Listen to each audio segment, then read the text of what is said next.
All right, so now getting back to the topic, which was the part one, the work and the glory, and this is part two, and I'm going more so into the area of, like, what I see or what I believe that will help us, as collectively, black people, I would say particularly.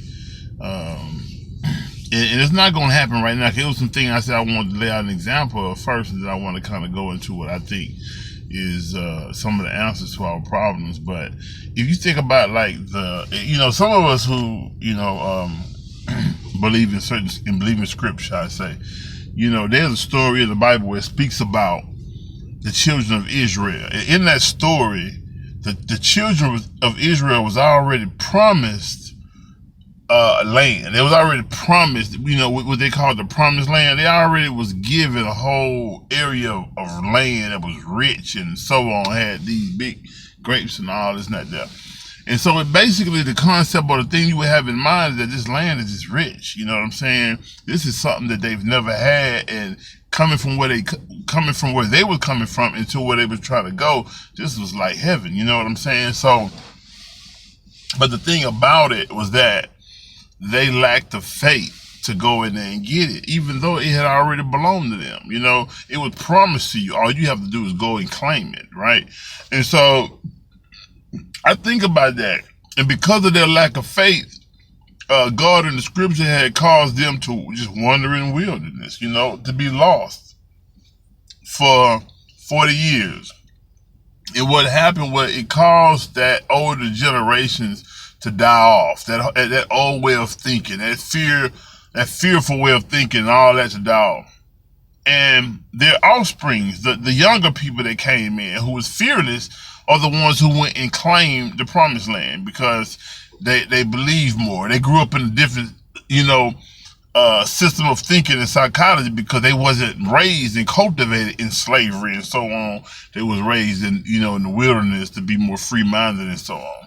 And when we look at even our youth today, Mr. Farrakhan say this is the most fearless group of individuals of our generation today that has ever been produced. However, they lack guidance, and so because of their lack of guidance, this fearlessness is being misdirected, and so it's being challenged against each other and so on. And so, so that's just one of the things I wanted to kind of somewhat mention, because we do have a certain system of thinking that won't allow us, to push forward. No matter what happens, man, no matter how many people get killed unarmed, how many, look at the thing in Libya, no matter what, all these kind of different things has happened. Yeah, we'll uproar. Yeah, we'll talk about it and so on. And you got people, pushing the pill, but I'm saying collectively, as a nation, as a world, collective group, whatever, we're not raising enough hell. And the thing about it, the way the system is made is that we've been so, compromised and complacent to the point to where we're too involved and too engulfed and too entrenched in our own personal daily lives to consistently have the empathy, the concern, to feel the pain and the heartache for others that's suffering around the world. And that's a disconnection. It was said before that we can turn on one channel and see people suffering, and turn on the next channel and start laughing off of whatever it is going on TV. There's a disconnection. We just seen some atrocious stuff, and here we just laughing. But there's a major disconnection. Anyway, so I say all that to say this here. There's some things that I feel or believe that could help us. And again, like we all know, it starts in the home, man. And true enough, man, just some of us, I'm saying adults, just gonna have to die off, period. Because we ain't changing, we ain't trying to change, we ain't trying to get no better, we ain't trying to do nothing different.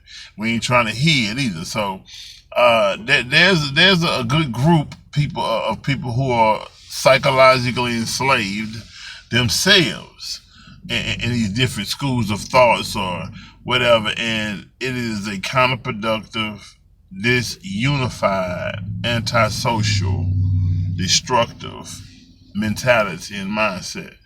And so, man, but as time go on, I believe that definitely there's a lot of principles and core values that's going to have to be reinstilled. And I was going to go and outline some of these things, but I don't even really think it's necessary. I believe we already know what we lacking and what needs to be reinstilled, you know. But I will say, just in the home, you know, so I did write down some things. And so in the home, I feel like, first of all, it need to be a place of peace. We need to reinstill discipline inside of, you know, and first of all, the adults have to be the exemplification of everything I'm finna mention. We got to be the ones to practice it first and foremost before we can tell the kids to do it. And once we get, you know, us become an example of it, then we can explain it and try to break it down to the kids. But the home needs to be a place of peace in every aspect. We can't make the home a hellish place to be for our kids, arguing with each other, being in relationships that don't work. You know what I'm saying? All this toxicity or whatever in the house. You know, we need to really try to clean that out.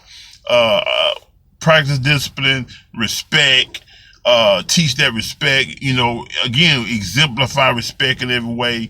Gratitude, man, the second most powerful creative force in our known universe.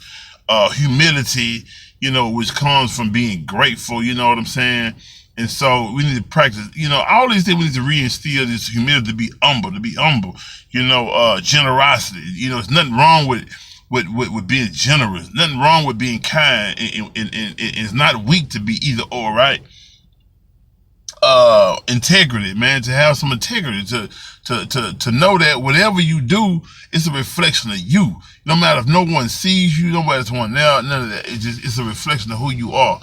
So we need to have that kind of we have that self-esteem build up or building, and that kind of love for self to the point to where it really matters. Responsibility, man, you know, responsibility to clean, be reinstilled in the house, because that's really what makes man and woman is responsibility.